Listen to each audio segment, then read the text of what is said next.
Sa atin naman hong Bombo News Analysis, may kaugnayan ho yan sa isinusulong na Anti-Political Dynasty Bill sa Kamara.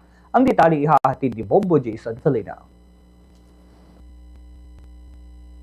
Kamakailan lamang muling inihain sa Kongreso ang panukalang batas laban sa political dynasty.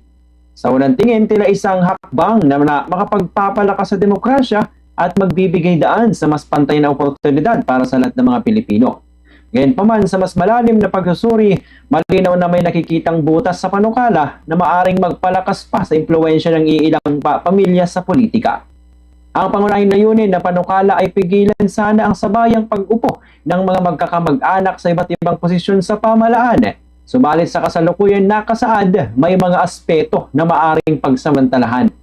Halimbawa, maaring magpatuloy ang mga pamilya sa paghawak ng kapangyarihan sa pamamagitan ng pag-upo sa magkakaibang sangay ng pamahalaan o sa magkaibang antas ng lokal at pambansang posisyon.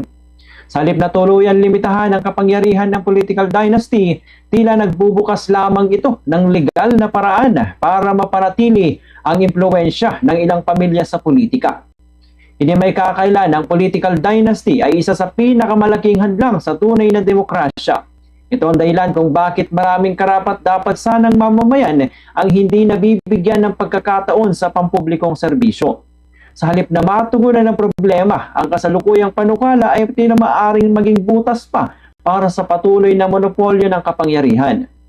Dapat isaalang-alang ng ating mga mambabatas ang mahigpit na limitasyon na tunay na makakabawas sa political dynasty sa halip na payagan itong umiral sa bagong forma. Ang demokrasya ay hindi dapat nakasalalay sa iilang pamilya. Ito ay dapat maging bukas para sa lahat. Hanggang hindi na itataas ang kalidad ng panukalang ito, mananatiling may panganib na ang layunin nitong labanan ng political dynasty ay mauuwi lamang sa wala. Sa uli, ang panukalang ito ay may potensyal, ngunit kailangan pa rin ng mas malinaw at mas matibay na provisyon upang matiyak na hindi ito magiging daan para sa patuloy na pamamayani ng ilang pamilya sa politika. Ang tunay na reforma sa politika ay hindi lamang sa salita ng batas, kundi sa paraan ng pagpapatupad nito. Yan ating Bombo News Analysis. Ako inyong lingkod, Bombo Jason Felina. And this is Bombo Radio Philippines, the #1 and most trusted source of news and information. Basta Radio Bombo!